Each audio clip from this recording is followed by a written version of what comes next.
morning, everyone. We welcome the participants for the third day of the ATAL Faculty Development Program on Future Trends in Green Energy Technologies for Sustainable Development.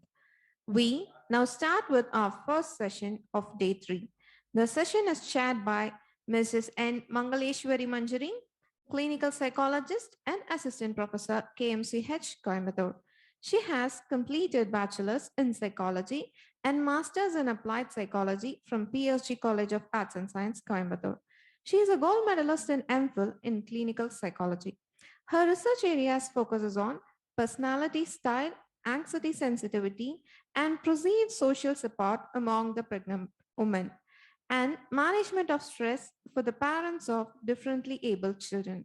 She is a proud recipient of 4 world records: Elite World Records, Asian Record of Academy, Indian Records Company, and Tamilian Book of Records for presenting a webinar on mental health to different spectators, simultaneously counted to 67 clinical psychologists to 5,802 spectators set by the Tamil Nadu Association of Clinical Psychologists.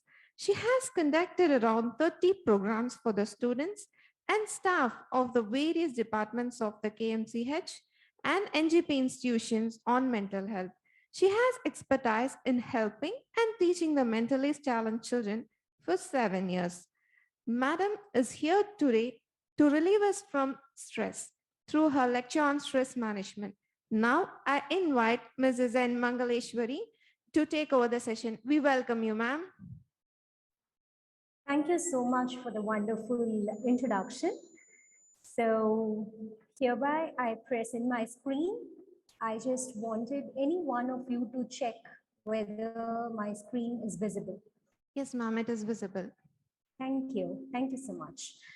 So yes, a warm good morning to one and all who have connected with me virtually for my presentation. So extend my warmest gratitude to the Agricultural Engineering College and Research Institute for inviting me to be the guest speaker for today's program. So I'm going to talk about stress management. So why is it so essential at this point of time? That is what is the major question.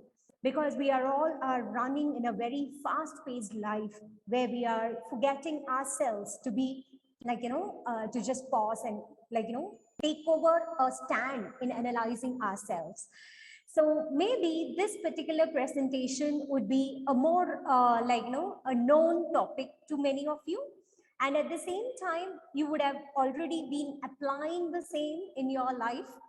And also some concepts would have been you would start thinking in a various different perspective.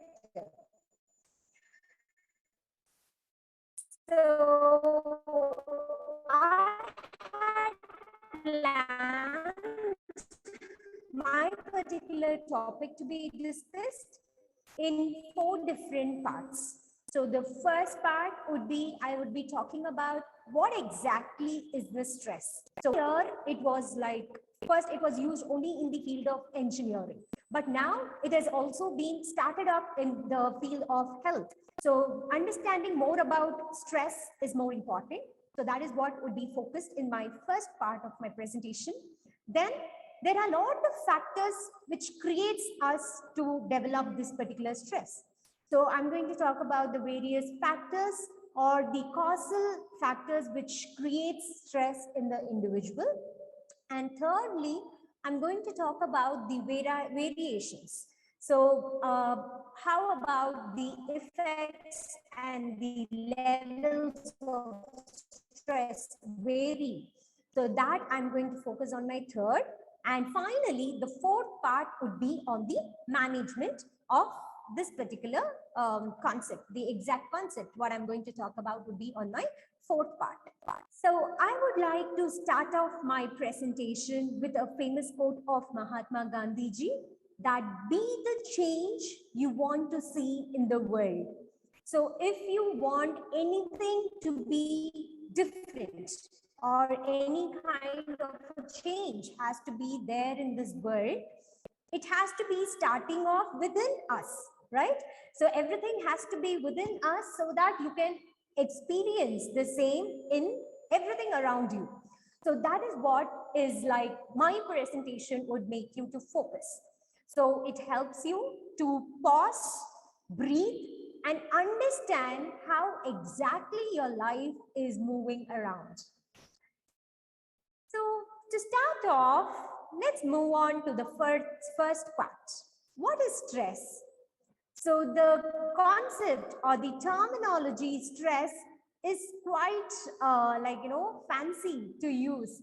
So nowadays, many of them had started using it on a very colloquial term. It has been a colloquial term. So I've been stressed or I'm depressed. So it's been like, many started using it so often. So let's understand what is stress. So having a child could be a stressful thing for a mother. And the children having a fight between them or the siblings or the peer groups, having a fight could develop a stress for the parents as well as for the children themselves, or is very choosy and picky about foods. That also might create a stress. Obviously, the studies. So when you take adolescents or younger children, they are more stressful towards their studies. So many things to study, or they are not able to concentrate, they are not able to focus their attention. So for few of them, studies itself could be a stressful thing. And the job opportunities. So there could be many people who say that, having so much of work in hand creates a lot of stress for them. The financial commitments. So each one of us are having our own, financial constraints or financial things to be balanced in our life. That could create stress. Marriage, getting into a new relationship or developing a relationship from one stress. Traveling.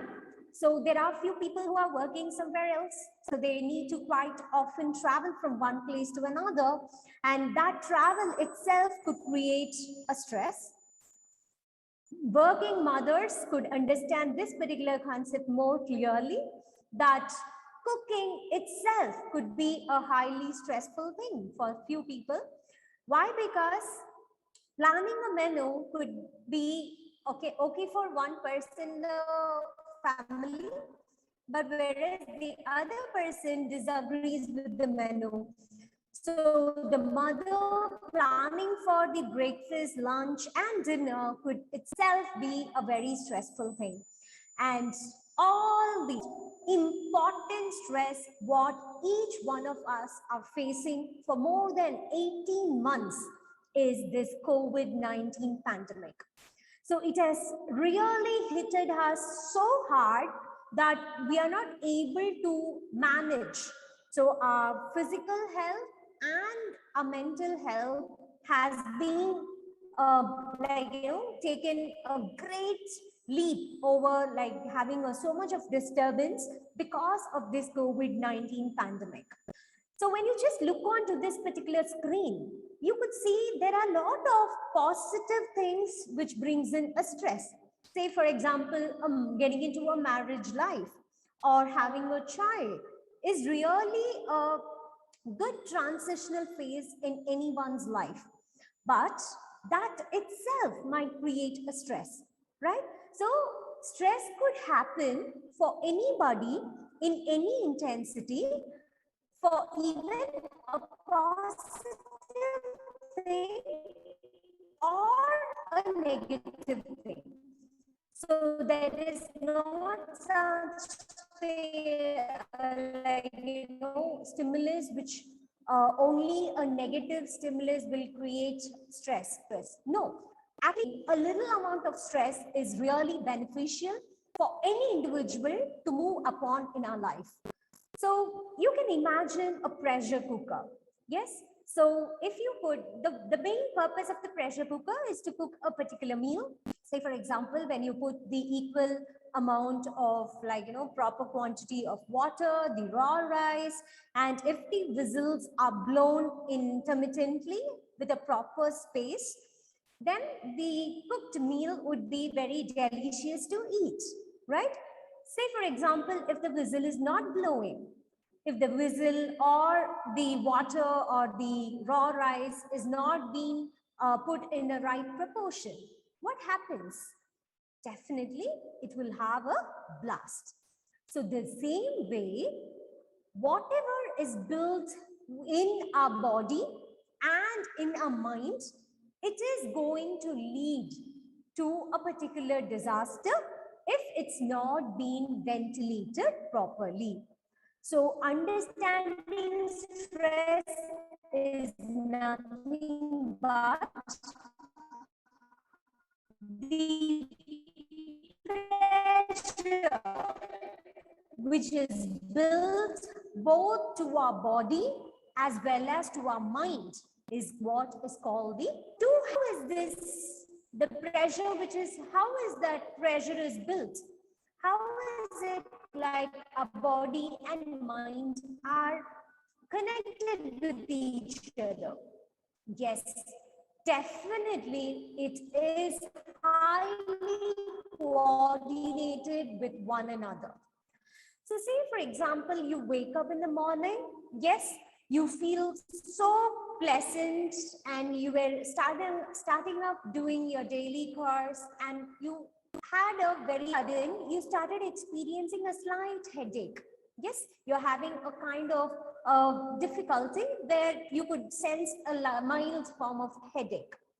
But if in case you do not give so much of importance on what are the things you have to do for that particular day, so you started off happily doing the work, ignoring the fact that you had a headache. So what happens by morning 11 o'clock or 12 o'clock, you would be like surprised to see that your headache is not creating any kind of a problem to you. Whereas on the other hand, if you start focusing too much on the headache, when you start focusing like why did I get the headache, or so much of focus towards that particular thing, so what happens? Obviously, you start to find out that something was stopping you to work further. So you had a thought that something is making me to stop. So you will not be able to focus thereafter. So that creates a particular problem.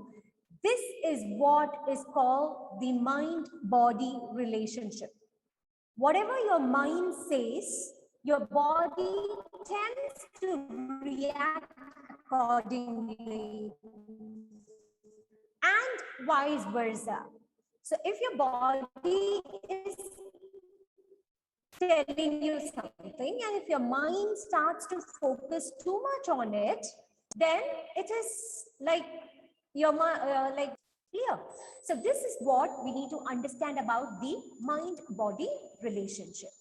So once to understand it much better, we need to know what is health, what is a mental health, and what is stress, which is creating a damage to these concepts.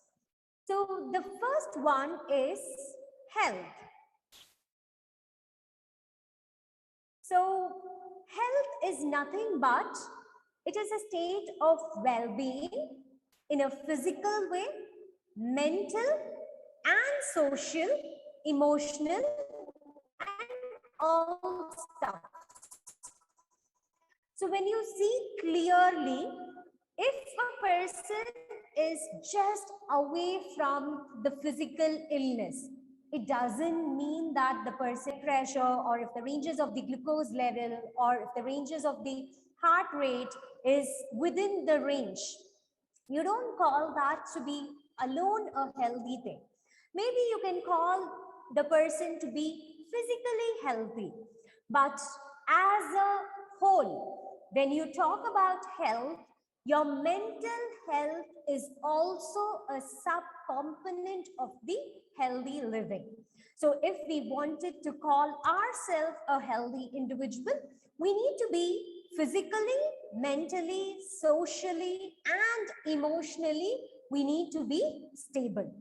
So being understood that the mental health is a sub-component of health. Yes. So to have a healthy lifestyle, we need to be mentally healthy. So okay, fine. Physically healthy, I could say that I'm physically healthy. Mentally healthy or not? So these are the 4 components. These are the 4 important points we need to keep in our mind to understand our mental health better. Yes. So the first one, the person who is mentally healthy will have a clear understanding about their own potentials. What is this potentials? To understand about what are your strengths, what are your weakness, what are your opportunities, like how you make use of opportunities, how you take up on things as it comes on your way. So if you are doing this, you will be able to understand what are your likings, what are your dislikes, what your focus is on particular thing in a greater level or in a minority level and things like that.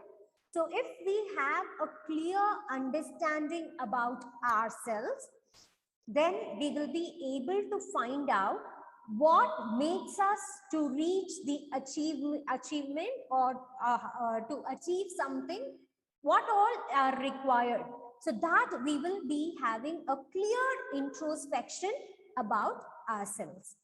So if that is there, if you're able to find out what is making you feel happy, what is making you feel sad, if these things are there, then we will be able to cope up with these stressors of life. So not all walks of our life are very peaceful, or not all walks of our life is like, not having any kind of a problem in it. Our life is, I could equate it to a rose. Everybody likes the flower rose, right? But is it that it is only having the petals, the soft petals?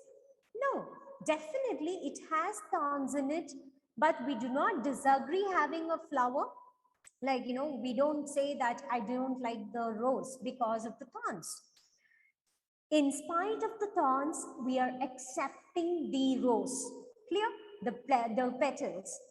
In the same way, if the person is having a good mental health, they will be able to cope up with the stressors of life. Whatever comes their way, they will be able to manage it in a proper way. So once that is there, they will be able to work productively.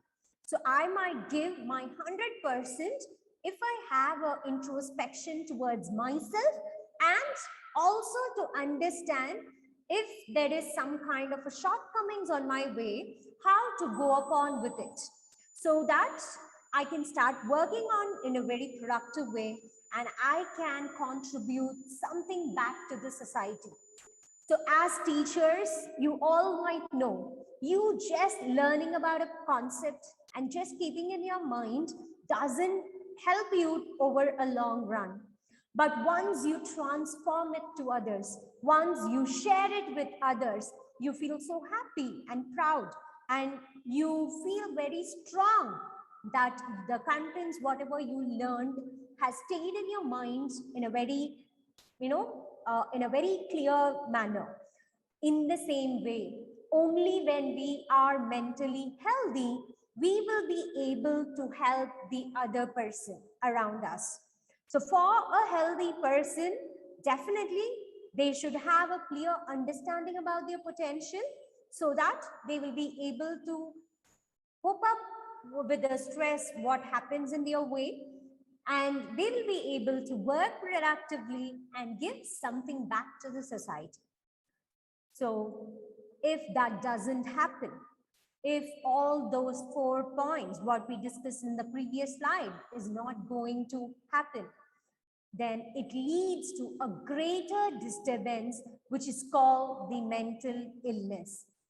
So as the cooker, which is not blown properly, as the water and the raw rice, which is not kept in a proper ratio, is leading to a blast. Likewise, the dumped in feelings or the unwanted issues which is being dumped within the individual leads to a mental illness. So this mental illness is like, could be classified into 2 major types. One is psychotic illness. This psychotic illness is something pertaining to the neurotransmittal imbalance. So something connected to the biological aspect. So if there is variations in the neurotransmitters, it leads to a psychotic illness. So we need not worry about that now. But when we talk about the second type of mental illness, which is called as the neurotic illness. This neurotic illness is otherwise called as psychosomatic disorders. This particular concept is purely because of the stress factors. This is purely because of the external factors which is creating a problem for the individual. So the stress or anxiety, all these comes under the psychosomatic disorders. So what is the psychosomatic? The recent field which has taken up in a very big level is this psychoneuroimmunology. Whenever you are psychologically disturbed, as I told you, your mind and body are coordinating to each other. When you are having a psychological disturbance, it has an impact over your neurological state. And obviously, those implications have been transmitted to the immune system. So when we are psychologically low, obviously, we are more vulnerable to receive a particular disorder. Yes, you're more prone to. So you're more vulnerable.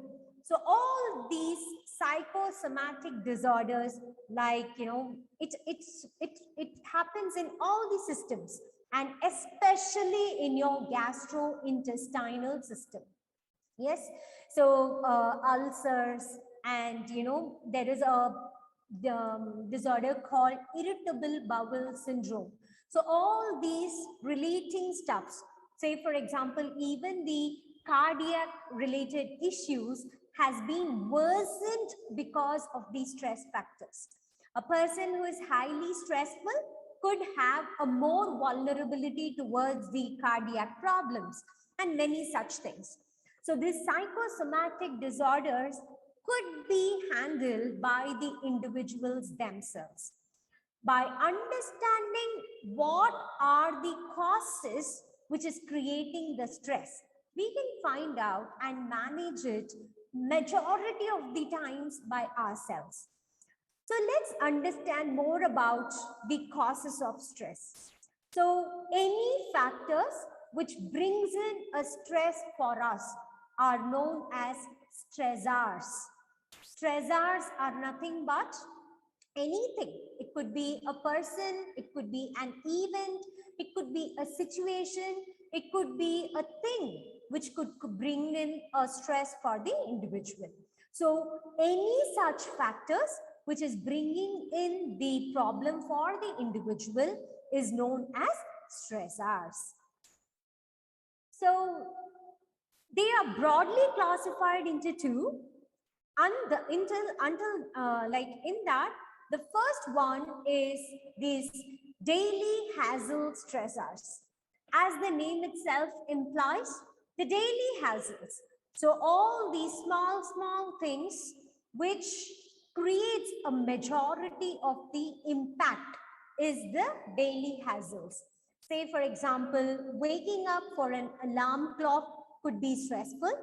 Rushing to the college and you need to do the biometric at the right time, so could be a stressful thing.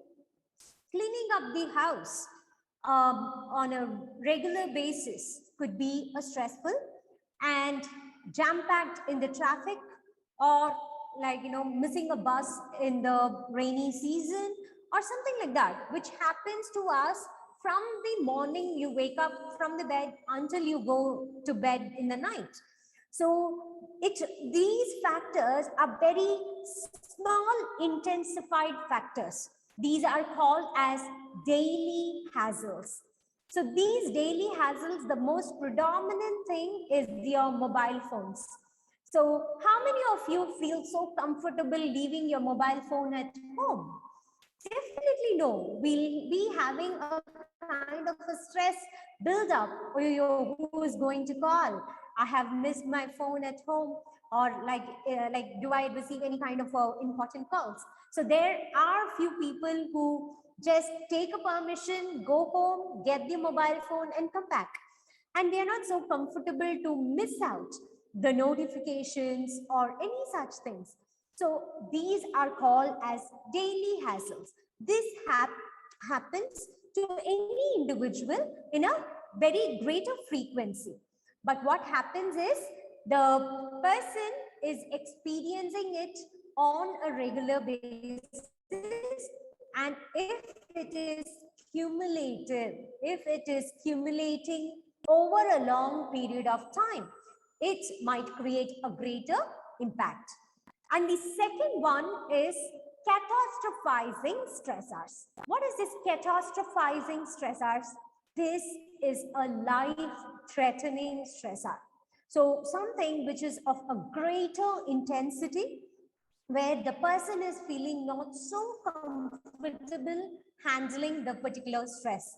Say, for example, this COVID-19 pandemic had made each and every one of us to experience a loss, an unexpected loss of a loved one. So it could be that, or it could be a natural disasters like floods, earthquakes, and even this pandemic. We were not mentally prepared. Everything started off on March 11, 2020, when World Health Organization declared that this particular disease to be a pandemic one. At that point of time, we were not mentally prepared what is that particular disorder. On March 25th, 2020, when our Prime Minister declared a nationwide lockdown, we were all like shocked. We were not prepared for. The day before, we were all at college, we were doing our regular stuffs, but the next day, we were all shut down in a very tiny shell of our home. So we were not prepared. So these are called the catastrophizing stressors, which is of a greater intensity. So this doesn't happen so frequently for anyone, but if it is happening to any individual at any point of time, it is going to create a greater damage. So understanding about the daily hassles and the catastrophizing things, it has certain variations. The first variation is the levels. You have two levels of stress. One is the hyper stress and the hypo stress. Even if the BP is within the range, it's not going to create any damage. Even if it is on the higher end, it is going to create a different type of symptom. And if it's on the lower range, it's going to create a different type of symptoms. In the same way, any stress which is on the higher end, it is going to create a greater damage for the individual. So what is this hyper stress? Yes, when you take up each of the acts individually, perform and get over it, it is not going to create any kind of stress for the individual. But if the tasks or works at hand is cumulative, it's getting accumulated over and over. You haven't completed a target date, so the other presentation or other work has come up. So it is been piling up of things, leads to hyper stress. So this is really, really tough for any personality to handle, because only a type A personality is highly workaholic. They wanted to do work again and again. Like, one work is over, they need to take up another one. So likewise, they keep moving. But what happens is, even for those individuals, hyper stress could not be handled over a long run. This is on a higher continuum. When you take the lower continuum, it is the hypostress. This hypostress is also equivalent to the damage which is creating a hyperstress. Why? Because the person is not so comfortable working. So, for example, if I need to go, like for a student, if there is no exam, if there is no university exam, if there is no scoring, if there is no such thing called a university ranking, whether the student feel motivated to study, whether they taken the internal exams or any internal assessment tasks, definitely no, right? So only when you have a goal, we will be moving forward to attain that particular goal. If we do not have a goal, we don't have any kind of a motivation to move forward, right? So the hypo stress creates that kind of a situation. So the individuals, if he or she is not being adequately equipped, if he or she is not being provided with a proper workload or a proper work in hand, obviously they lead to a lot of damage, which is called the boredom or like disinterested in life and things like that. So this is also a greater thing to be worried, which is called the hypo stress. So hyper stress also leads to a same effect, and hypo stress also leads to a greater difference in the lifestyle. So this is all about the levels of stress. The second one is the effects of stress. Because of these variations in levels, what are all the effects the person experiences? The first one is eustress. In Greek, EU means good. It is something beneficial.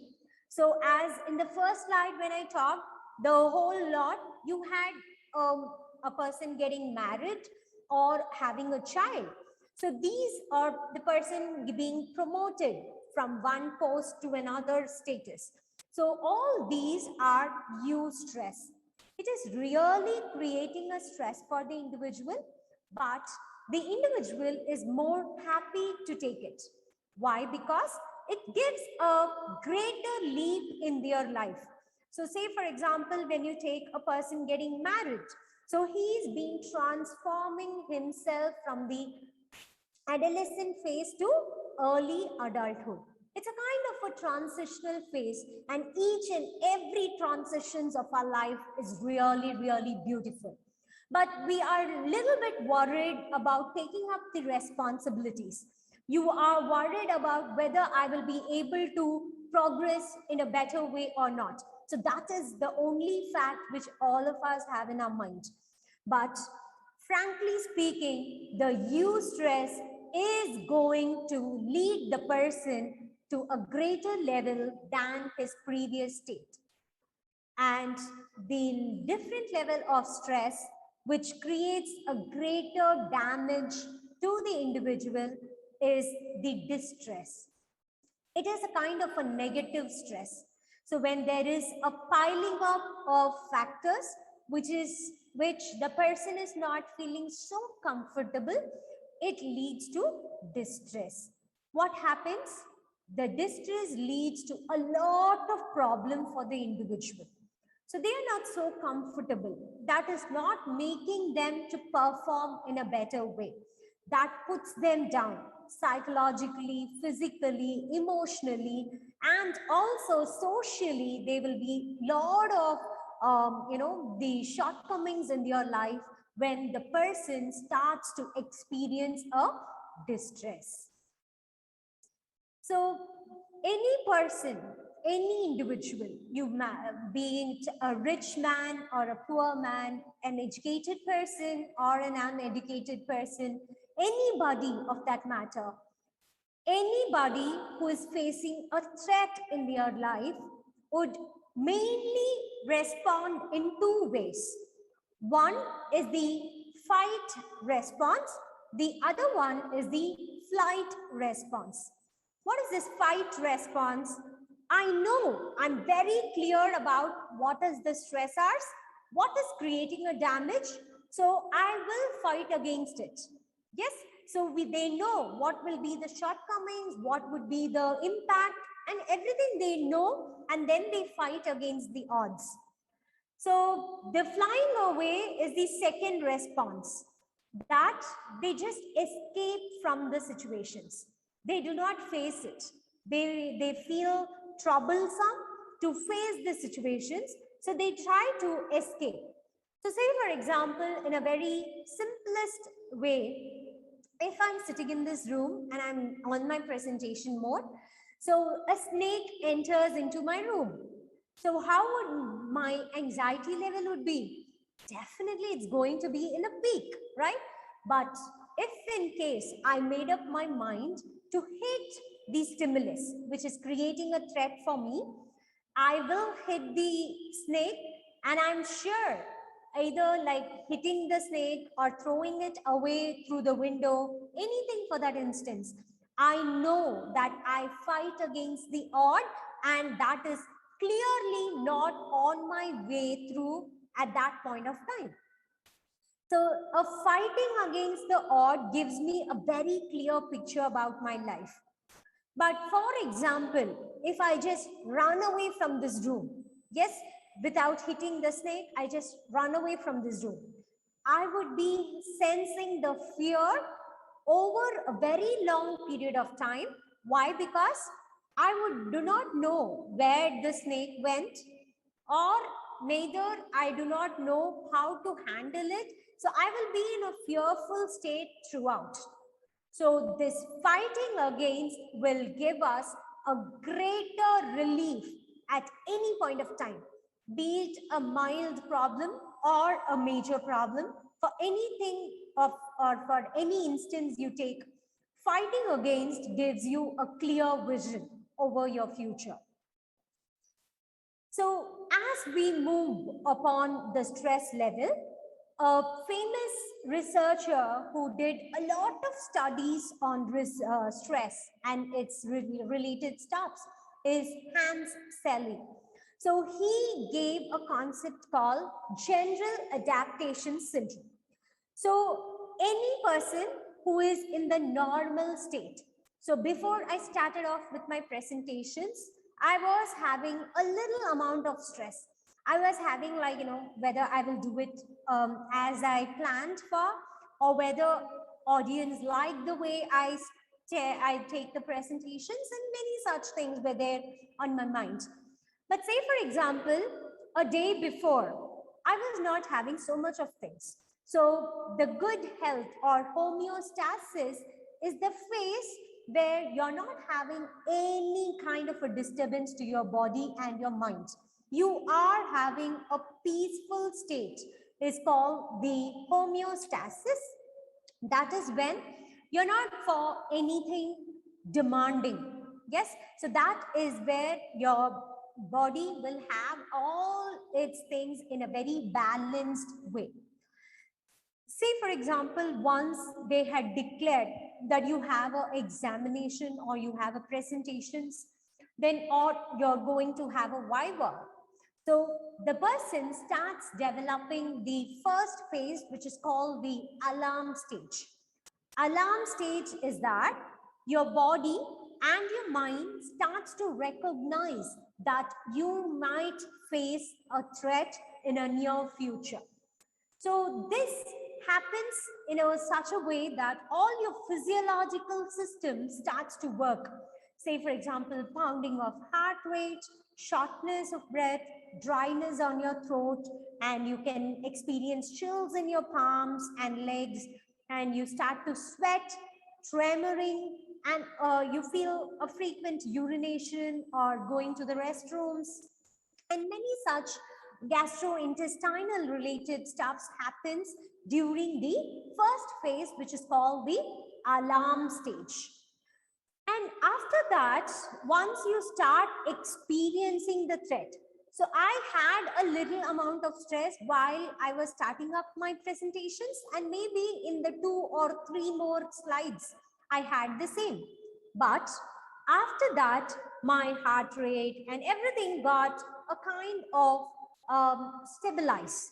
That stabilizing factor is what happens in the second phase, which is called the resistance phase. It doesn't mean that all the changes which happened in the first phase is getting terminated from your body. No, but your body is trying to manage the differences what is happening within you.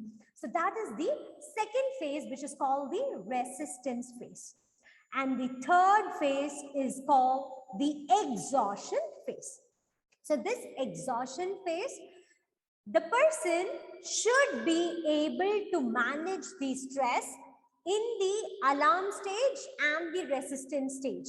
And if he or she fails to manage, if he or she fails to experience these symptoms in a greater intensified way, then it leads to an exhaustion phase where the person experiencing a lot of distress, and that is a phase called a burnout.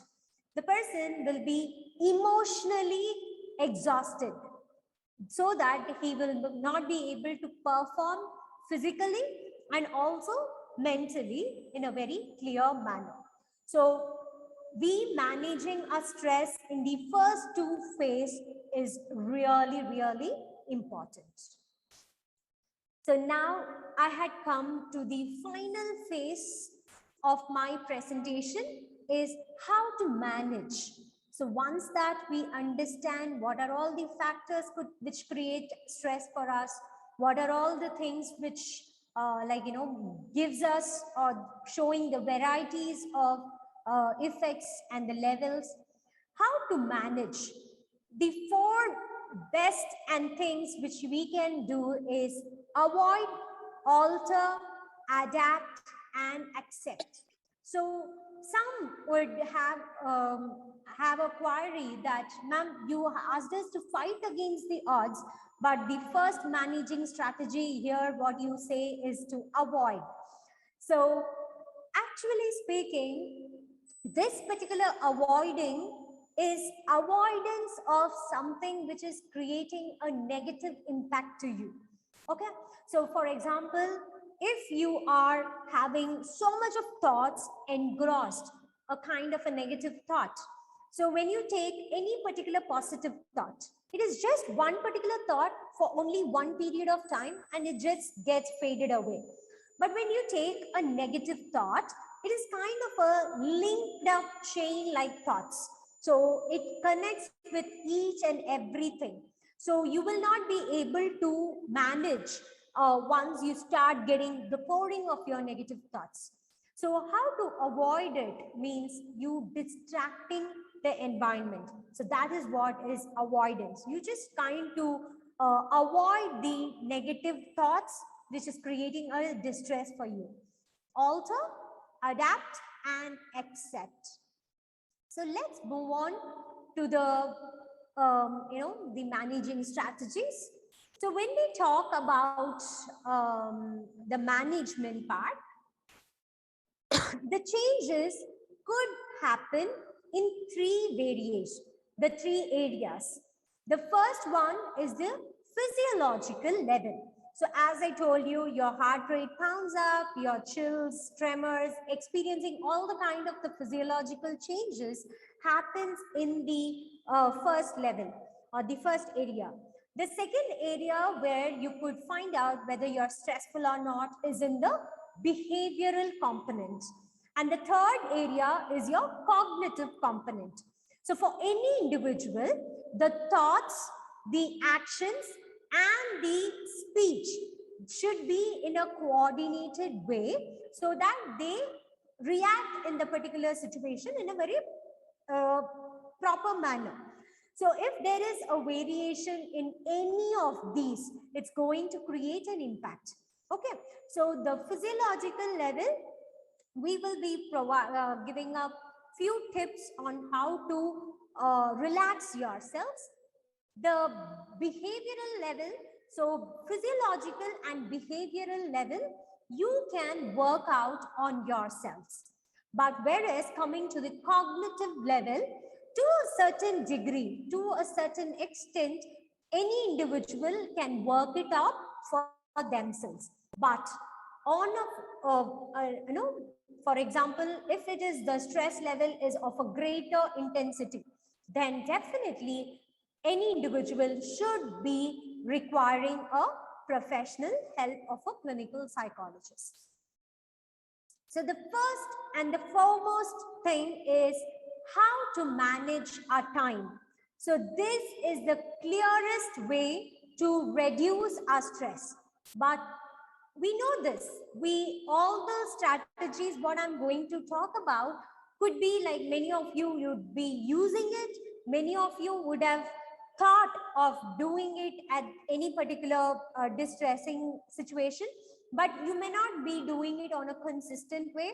Or say, for example, if you're really working on all these modalities, then and appreciate you that you are walking through your life with a very proper mindset. So what is this time management?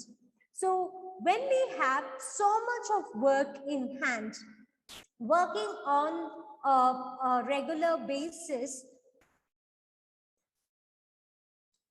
so working on in a regular basis should help us to work productively. Yes, so for that, managing time is really, really important, which gives us a better management of relieving of stress. The first and foremost thing is each day make a list of things you want to accomplish. So to-do list has to be prepared on a daily basis. So morning when you wake up, you need to understand what are all the works in hand, what are all the things I need to do in a very quick way, urgent, and it is highly important. So some concept some work in hand may not be so important, but it would be urgent. So and vice versa. So we need to find out what is demanding or what has to be done immediately. So all these things has to be put it down in a checklist, so that once doing the work in hand on time will help us to relieve from our stress. Second one, prioritize your list. So doing a checklist is not so important, but prioritizing according to the importance and your convenience, that is more important. So what work is more urgent, what work is more important, what work doesn't require to be so important or urgent, but still there would be some things. So say for example, sending a mail to your friend may not be so important or urgent, but for a maintenance of a good relationship, of a friendship, we need to put in a prioritizing of your work time definitely onto that.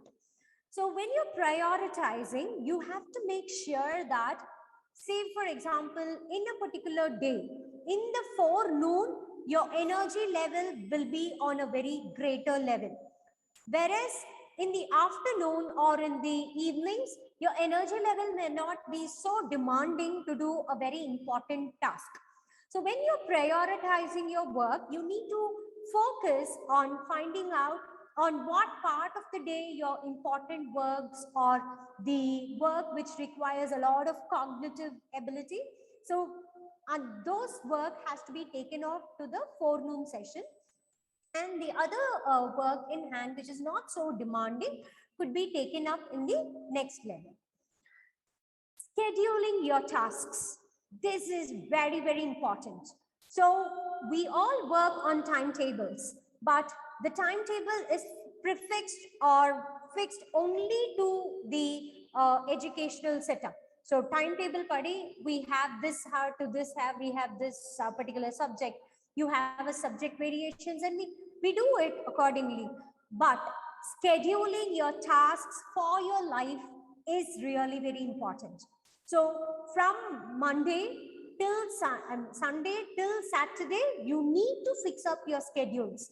So you need to put up, for example, even if you are using your WhatsApp or any social media, put up a space in your schedule that you have to fix upon with that particular schedule.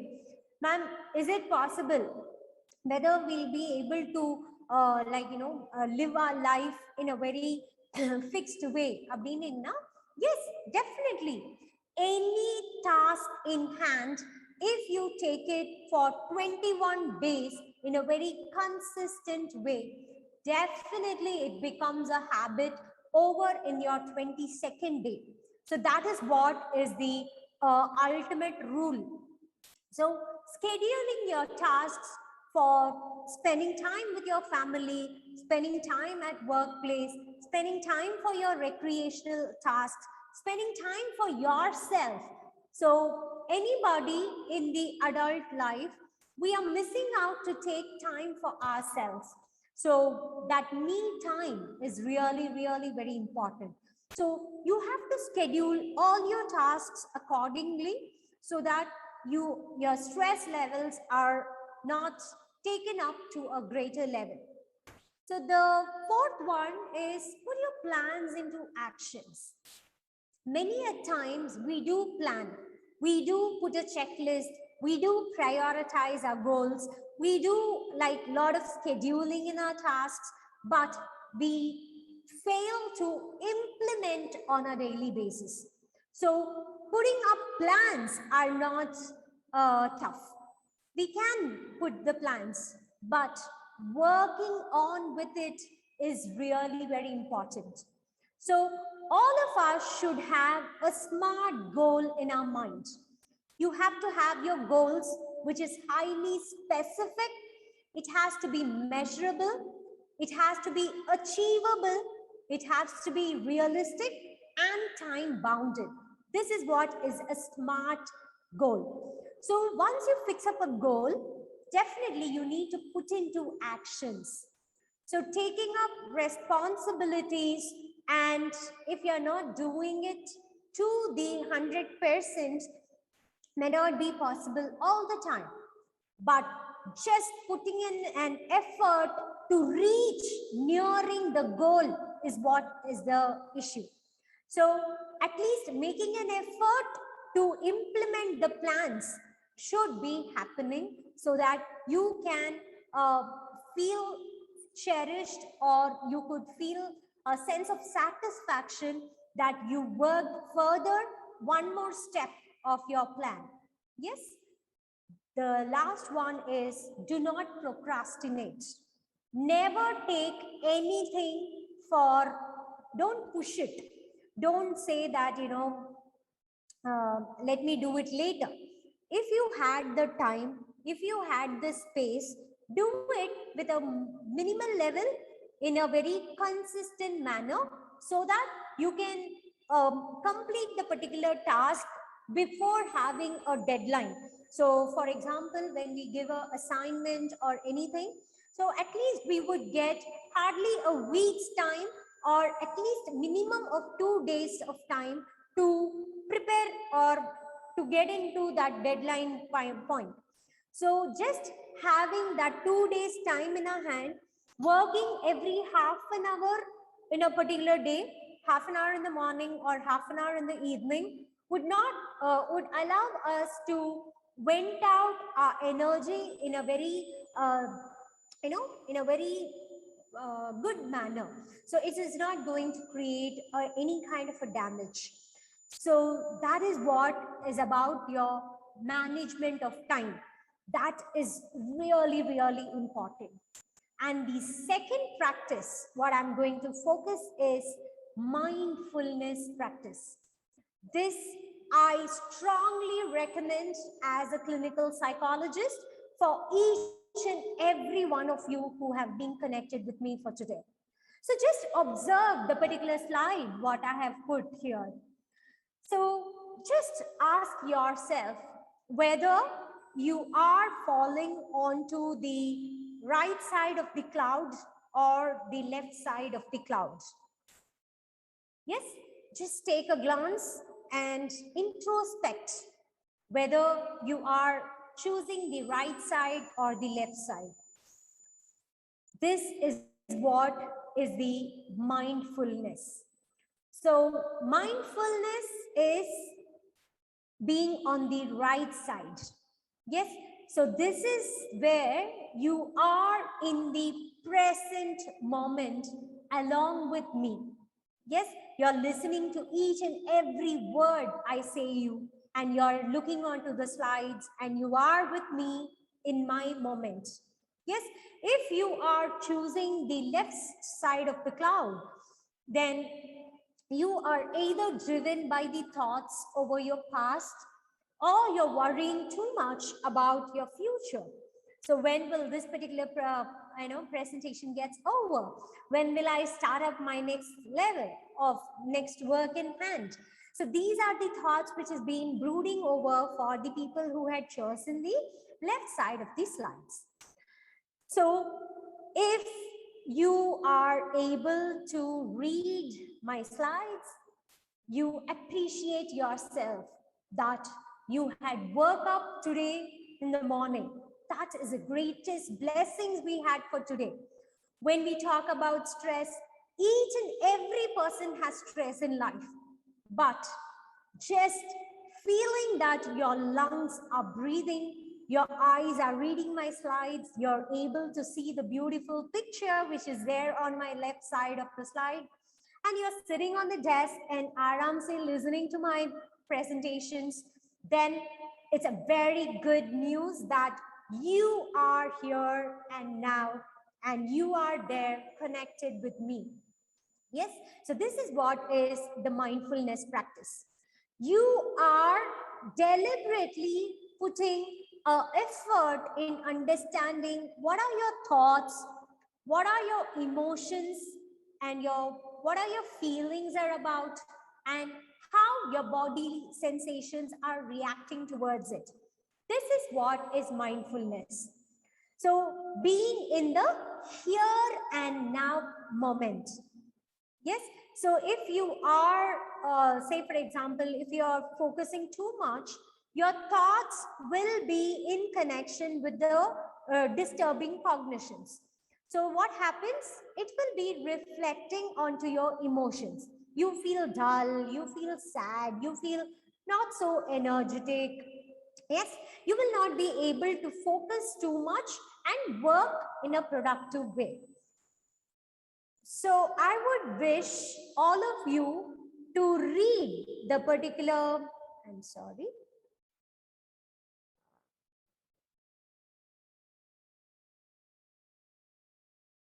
Yes, I would wish you all to read the two things which I've given on my slides. I am angry.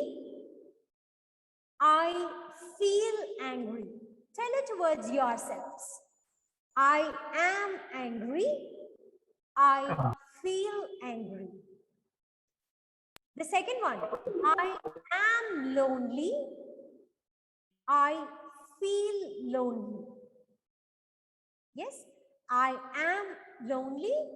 I feel lonely. So when you take these two things, when you say that I am angry or I am lonely, it is something which is pertaining to the a kind of your personality. You're attaching a particular identity to your personality. That is, I am this. You're very stubborn in saying that I am of this personality type. But when you say that I feel angry or I feel lonely, it is something which has a movement in it. Yes? So it is something of any particular feeling is temporary. It could change over a period of time. So when you take stress, that it is also a kind of a feel.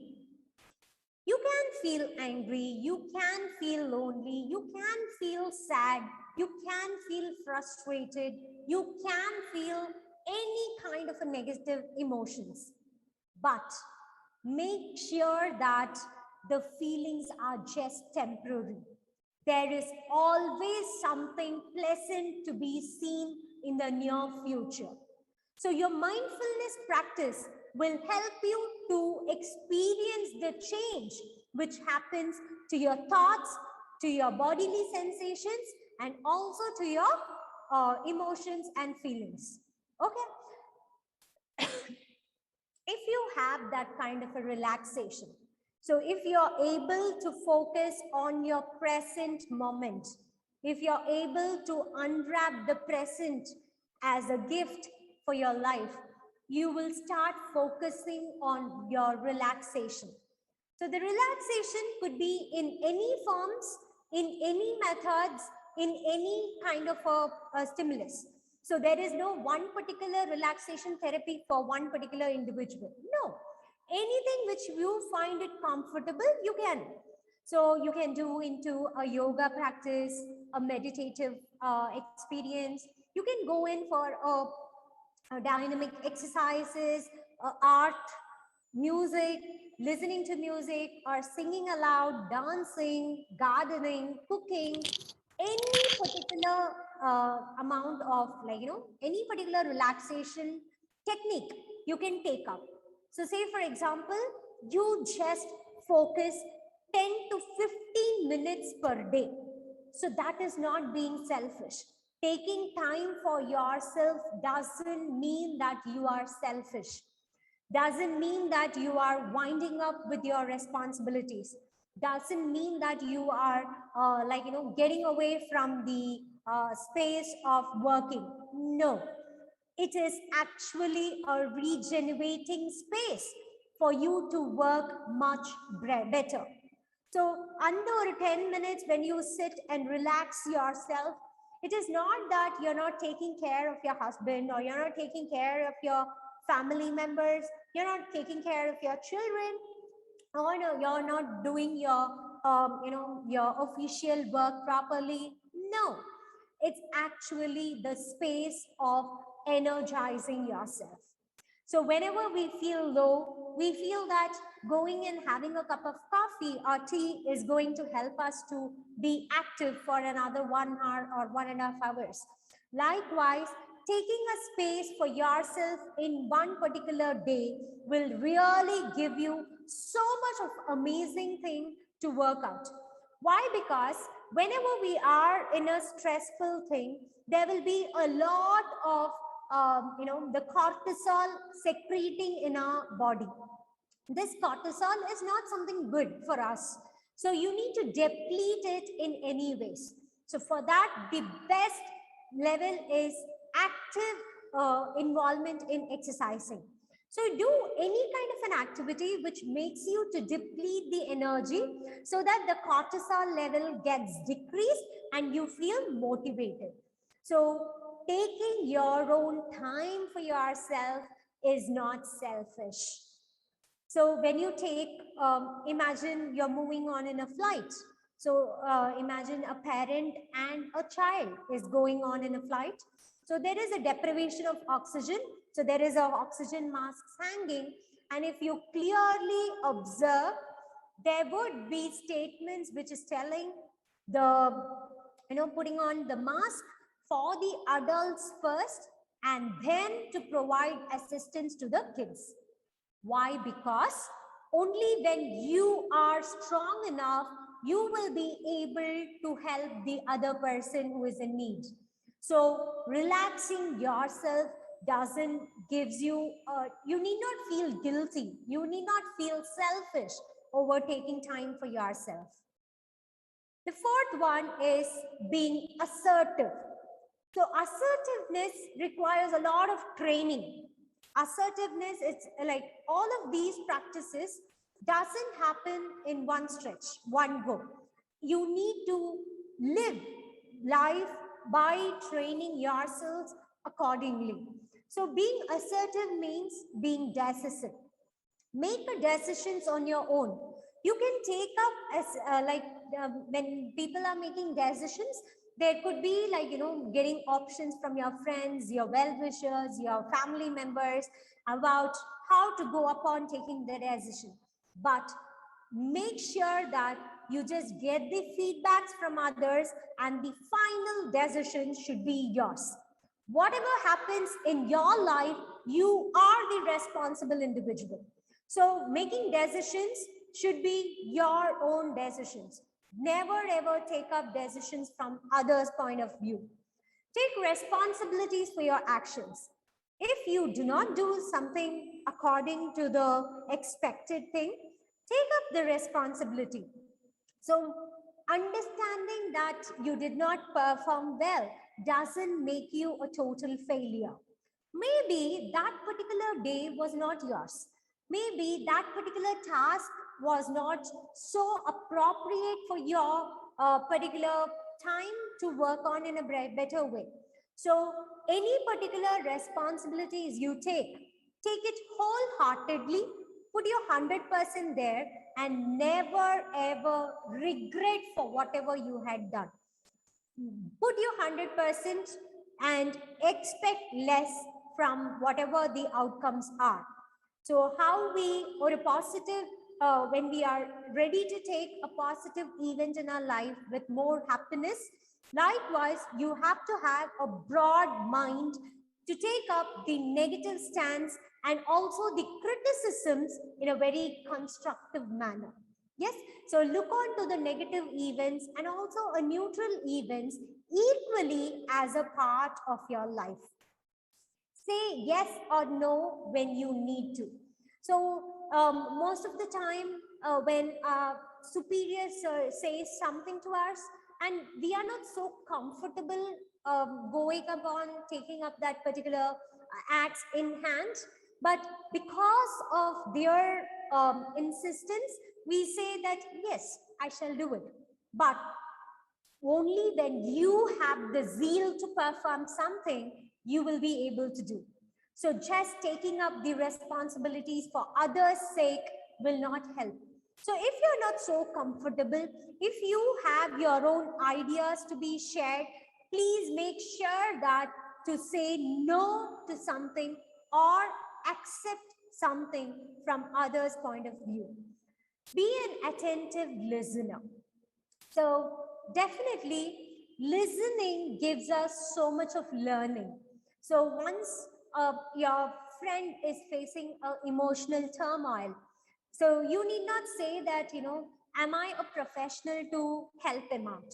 But just giving him or her the space to vent out what he is feeling gives them so much of happiness. Communicate clearly. So whatever the communication, make it sure that it doesn't hurt anybody, but at the same time, expressing yourself is more important. The way you communicate matters. So for example, if I need to call someone inside my room, I would say that, please get in. This is one way. The second way, yes, come. And the third way could be like just nodding my head and making a gesture of asking him to come. All three are telling in the same way. It is the same way of communication that asking him to enter the room. But the first seemed to be more polite. The first seemed to be more accepted by others. Whereas the second and third may give you least importance in your thought processing. So maybe you are giving them the space to think bad about yourself. Yes, so this is how we need to give a clear idea about communicating your views and standpoints. Ask for what you want. So when there are demands in your hands, never dump into yourself. Being very productive enough, asking for your rights is a very good sign of improvement. So never hesitate to do that. Follow your intuitions. Sometimes for others' point of view, you might say or accept certain things, but your intuition or your inner conscience say, no, you're doing something wrong, or you're not taking up things which is accepted. But if your mind says, if it is against your subconscious mind, like, whatever it says, it is out of your conscience, never ever take it up. So listen to what your inner mind says and then work on. Feel free to take a chance. Not all chances we take leads to a greater, productive way. But obviously, taking a chance gives us more experience, gives us more strength to work further. And lastly, stand up for yourself. So there is nobody in our life to take up the the good things and bad things which happen in each one of our life. You are responsible for whatever happens in our life. So we have to take it up in a sense that what happens in my life, I am responsible. If something positive happens to me, I am responsible for that. If something negative happens to me, I have done something which led me to experience the same. So just taking up only positives and just ignoring the negatives are not a right sign. So take up things as it comes. If we follow all these, we are training ourselves to be assertive. So being assertive will definitely lead you to a greater heights in your life. And the last thing is humor therapy. Making chance to enjoy your life is more important. But the humor definitely releases tension. But we have to make sure very much the timing, the receptiveness, and the content. So what is timing? If many of them are really emotionally dull, at that point of time, when you make fun to make them laugh, you're making fun of something which is putting them again down. It's not a good sign. Yes, so we need to be very careful when we take this humor into the technique into the consideration, the timing, whether the person is receptive enough to take up your humor. Yes, that is more important. And the content. Many of them have a habit of making fun of others in order to make others laugh. If it is going to create a emotional hit for any person, it is not a right sign. Then what is happiness? So okay, fine, we need to instill a happy or humor sense into others. So what is this happiness? What is making us to experience this? When you ask some people, so few tell that money gives happiness. If you have money in your hand, you're happy. Some say that it's a family. Some, it's a romantic relationships which makes us happy. For some, the friends are the source of happiness. For some, just having a book in hand gives us so much of happiness. And the most predominantly nowadays, being online and having so much of fun in the social media, making reels and shorts, these are giving them so much of happiness. But friends, I tell you, happiness and self are not different. Yes, happiness and self are not different.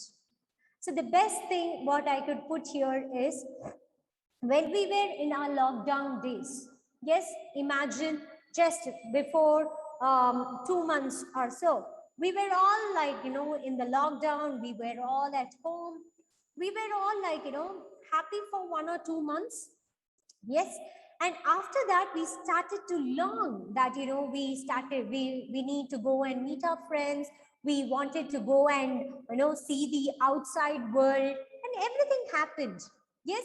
So we were all so excited to get away from our home. But now, when we started coming out on a regular basis, when we start coming to the college, when we start working, now we feel that, when will we go back to our home and just remove our masks? Isn't it? So this is the beautiful example. Or I can give in another example of the picture what I've shown here. Any person loves to go for shopping. Yes. So it's a hot, scorching sun is there. You had gone for shopping. You had shopped so much, but having so much of things in hand doesn't gives you happiness.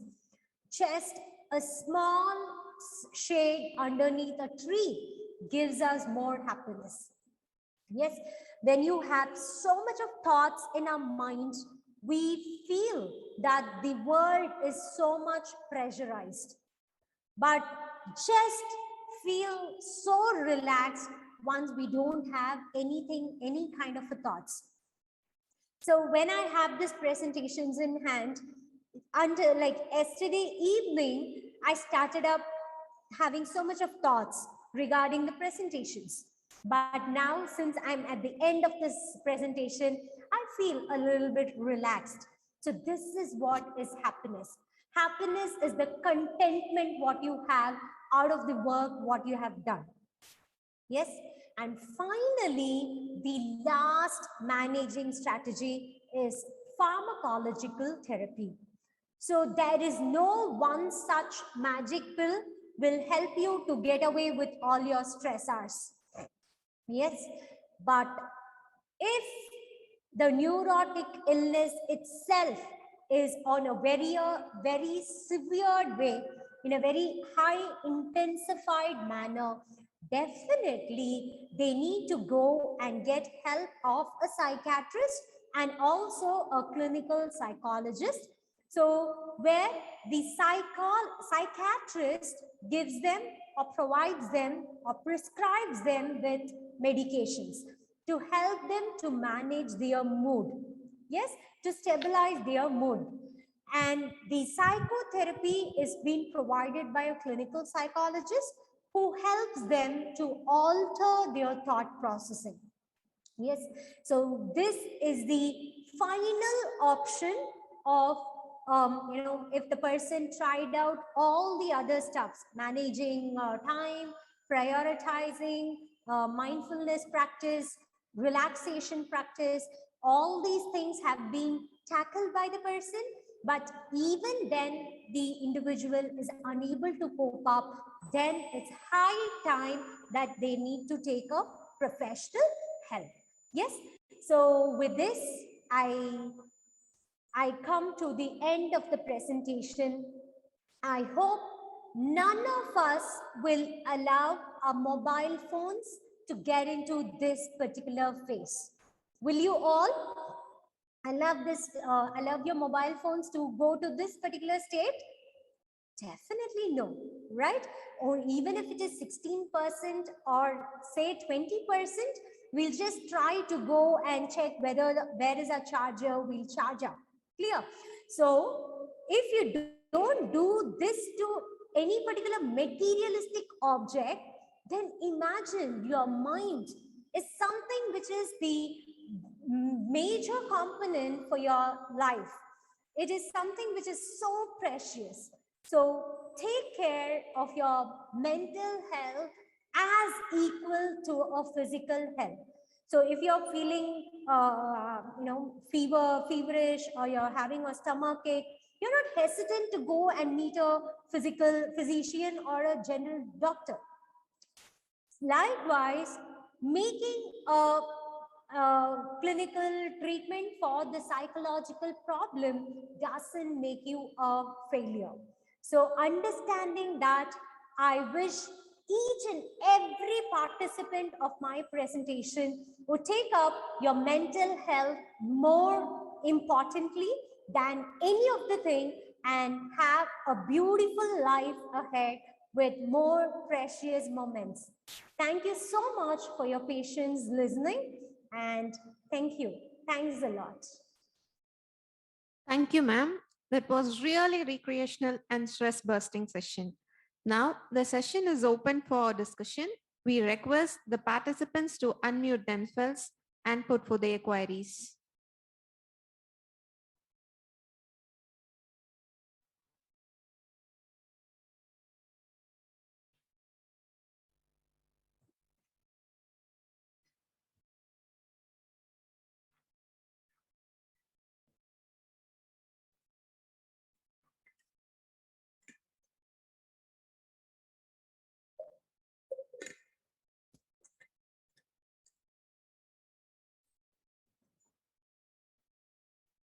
How to avoid conflicts with my neighbor. Okay, so yes, Ms. Nitya, it's actually, you may not differentiate that they are neighbors, they could be relatives, they could be friends. So the factors which is creating stress for us from the external environment is just 10%. It is just 10, it is only 90% of how you react towards the stress. Yes. So if you feel that your neighbor is creating a lot of pressure to you, so find out what are all the causes which is creating a stress. And if it is something pertaining to your stand, so from our side, we are making something which is not so comfortable for them. So making options to get rid of it. So that has to be taken into prioritizing. Yes, so that has to be tackled. So once the causal factor is understood, obviously the other demanding stuffs will be excluded. And if you feel that the neighbor is creating a problem for you, and if something like they are the core factor to bring in stress for you, then it is better to avoid maximum extent. So what are all the possible ways you there are things to avoid them? That is the ultimate source. Avoid not them, it's actually the stressors.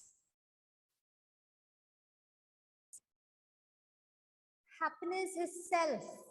Little bit explanations on that. Okay, so yes, so we may not find happiness in any external factors around us. So for example, just imagine a spider. Yes, so have you all seen a spider knitting the web?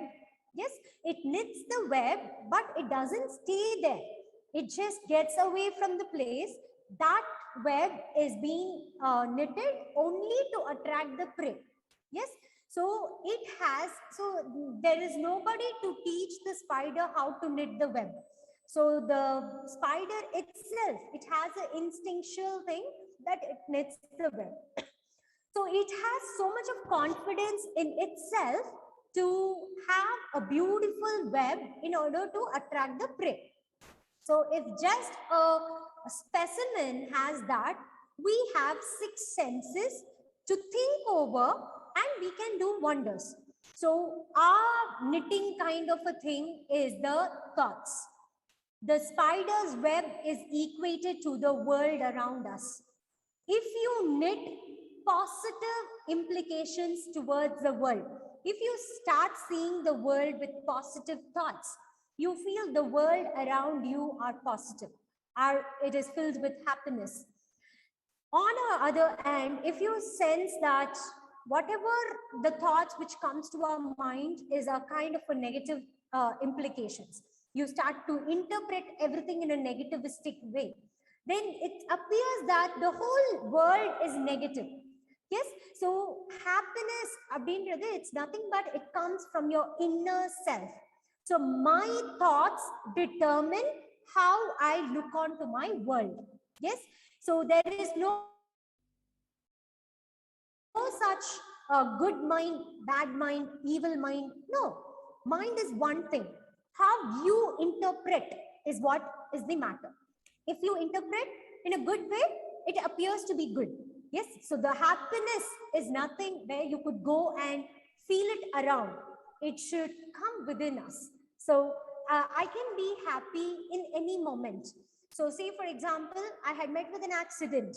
Yes, but I would feel happy that at least the damage was not too much for my physical health. It was the damage only to my car or to my vehicle. Yes, so the happiness could be experienced in any ways, but it should come within us. Clear? So I think I have another set of questions. A very informative session. How migraine is related to stress. Yes, so migraine is also like, as we spoke about these psychosomatic disorders. So migraine is also one of the major component. So there will be a lot of, the damage when pertaining to the muscles, activations of the muscles, and your things will be on a greater level when there is a lot of stress. So your physical health gets a little bit of impact when you're experiencing a lot of stress. So migraine, it's just a phase where the person experience that a mild form of thing, which the person is unable to manage the stress over a long run, will create a damage to the tissues over and over again, and the wear and tear happens. So say for example, when a cloth is torn for a little, a mild in length, you can stitch it in 2 or 3 stitches. But if you just leave it, the tear will happen where there could require a lot of stitches, and even the damage could be seen more. So that is what happens in the migraine. So migraine, as the initial phase, it is just the stress which is creating the migraine.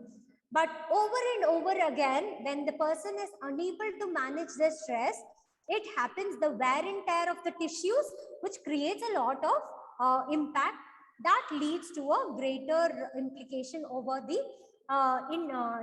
the degree of the problem getting worsened. Any specific tips for?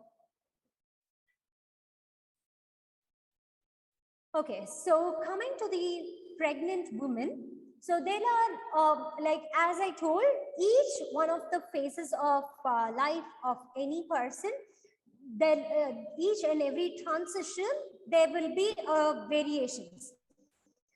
So for a woman, the transitions are much more intensified way. So for example, when you just start imagining a boy from late childhood, girl entering the late child to a adolescent phase. So they get into a lot of secondary changes where the impact for the woman or the girl is more. Likewise, for a pregnant lady, it is not only the physical changes what is happening, it is also these psychological things which is having a greater, which is going to create a greater problem for the person. So what happens when the person is psychologically, feeling low, when the person, like, she is pregnant?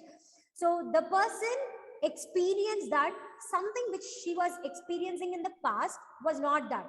So maybe if it is a young couple, they might sense that until then the husband and wife used to go out, they might have fun in the weekends, and they love traveling, they love exploring new foods, and many such things were happening together.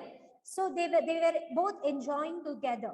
But once the girl becomes pregnant, the men tends to have the same kind of a thing over a period of time, but the girl starts to have a drawback or a setback. Say, for example, the girl may not be feeling so comfortable to go out, have a favorite food, or to travel for a long time. There will be a lot of things pertaining to her physical energy level, and as well as for many such external factors. So we need to understand that pregnancy is just a phase of life. That doesn't determine that the woman could not achieve anything, in the next phase. It is just a phase, and even then, it varies. The stress level varies if it is a planned pregnancy or an unplanned pregnancy, or if it is a first pregnancy or a multi gravida, and many such complications. Like if the person is not having any kind of a problems to their physical illness, and the stress varies from any things. So definitely having a counseling sessions on a regular basis throughout the 3 trimesters is really very important.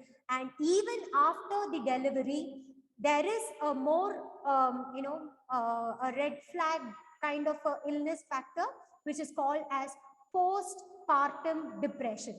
This is happening for young pregnant ladies, who after the delivery they start to experience a lot of depressive symptoms, which could lead them to have a greater impact to their health. So for those people, definitely they need to take in a professional help. Is there any other questions, ma'am?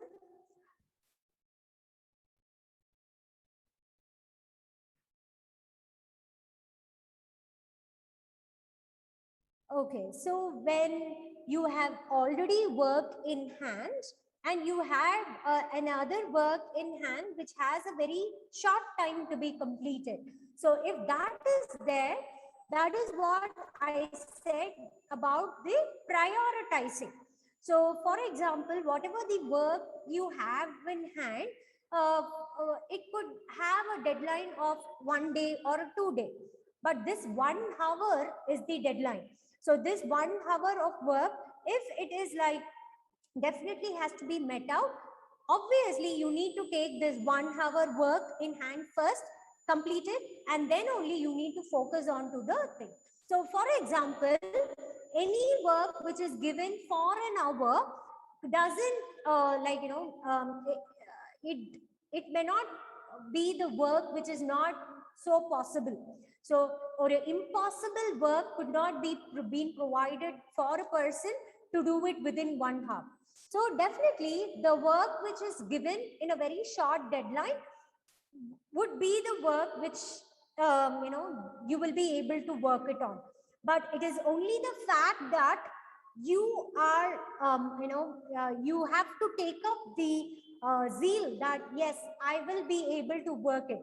So if you take any work in hand that I will be able to work and give your 100% for that 1 hour work, you give your maximum, put forward your 100% effort in that, definitely you will be able to focus. So your mind plays more than your body. Yes, so if you're mentally strong enough to face any challenges, your body accommodates your mind to work further in a proper direction.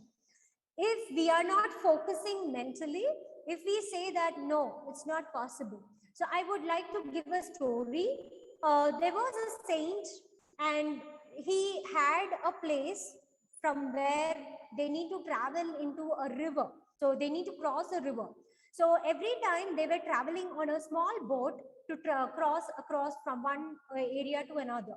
So there was a saint, a young boy, and a lady. So on the first day, the lady was not there with the child. So the saint asked the boy to carry a bag full of stones. So it was just 5 kgs. But the boy hesitant to carry the load for the saint. But whereas on the second day, the same thing happened. The saint along with the boy and also a lady with a child. So the lady asked the boy to carry the child to help her to cross the river. And the boy did happily. The boy carried the child in his arms. So the child was around 10 to 15 kgs. But he happily carried over on his shoulders and he helped the lady to cross the river. So the saint asked the boy, yesterday I just asked you to carry 5 kgs of a bag, but you ignored me to help me. But now today you helped to carry the child. So the boy was really, feeling sad for what he had done. And then the saint said, whatever the work you take in hand, if you do it wholeheartedly, if you love to do the work in hand, you will be able to work productively. Yes. So since it was a child, nobody hates children. So since it was a child, he was able to carry it with pleasure. Whereas if it is just imagining it a bag, he was unable to do. So that is what I get to know about this question. So I hope I answered your question, sir. Is there any other questions which I missed out, ma'am? I am Balaji. Yes, sir. Thank you. Thank Yes, you sir. very much for your crystal clear, de-stressing lecture, ma'am. Thank you so much. I have one Thank you. final question. Thank you. The question is Yes, sir. what is this peer pressure about? When we are studying early 90s, we didn't feel that pressure and all. But is it created or is it natural or it's because of your social customs, what we have in this era? Okay. So when we talk about peer pressure, as sir pointed out, it was not there in the early days. Why? Because there were not so much of stimulus around. So starting from mobile phones, starting from the advancements in technologies, and starting from any such things. So say, for example, the lifestyle changes had been so much that the peer pressure could not be only pertaining to the studies. It could also be like, for example, a person who is wearing a very trendy clothes. So, other class, if another student is there who is not so affordable, but in his mind, subconsciously, there is a kind of a feeling developed by the peer that I need to be trendy or I need to be taking my lifestyle to another level. So what happens? That boy starts to put in a lot of pressure to make himself feel equal to that particular peer who is being in a very trendy atmosphere. So what happens? Even if he is not having money in hand, he tries to go get it from others and purchase something which is good for him. So what happens is, if it is of a materialistic thing, that itself is a kind of a great pressure for the individual to manage. So being this is one particular example what I'm giving about the peer pressure. But even the peer asking the other student to get involved in a substance use. So for example, a group of 5 students are there, and if 2 or 3 students are getting involved themselves in a substance abuse, so they are into a smoking habit or alcohol consumption, and if the other 2 are not into that practice, but they force the individuals to get involved in that particular act because they want them to get included in that group. If you want to be my friend, you also need to be a part of this act. So this is also going to create a lot of pressure. So when any individual who is taking up the peer pressure, so they have to be guided in a proper way. So the channelizing part has to be proper. So who all does this channelizing part? Definitely the parents should be the best monitors, and they are the first and foremost thing in the channelizing committee. The second person will be the teachers and the professionals who are working along with them in a very close circle. And if they find out that, yes, there is something which the person is unable to manage, definitely they need to be taken up for the counseling sessions by a trained mental health professionals. Thank you. Thank you so much, ma'am. Thank you, sir. Thank you very much. Aisha. Thank you, ma'am, for making everyone and the session more energetic. Thank you so much. And thank you for being a part of this faculty development program. Thank you, everyone.